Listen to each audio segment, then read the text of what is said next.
We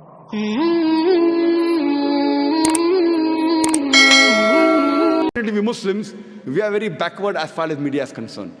Our technology, whatever technology is halal, what is permitted in Qur'an and Sunnah, we have to use it. We have to convert it to halal. Television per se is not haram.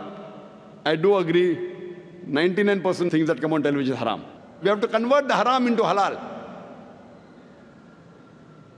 And that's how we have to convey the message of Allah subhanahu wa ta'ala. The best way today that you can convey the message of Allah subhanahu wa ta'ala is the satellite channel. It is the media.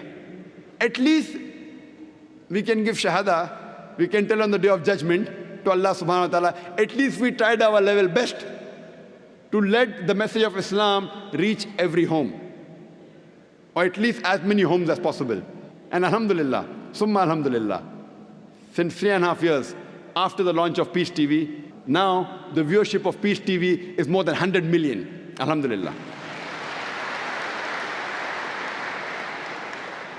People may be wondering that, why are there so many cameras? People are saying, why 12 cameras required? One lecture, one man, 12 cameras. One man and 12 cameras. The television channels say, we only use 2 or 3 cameras. 12 cameras because we want to present Islam in a beautiful manner. When you have rock show, that time 12 cameras, no problem. When Dai gives a lecture, why only 2 cameras?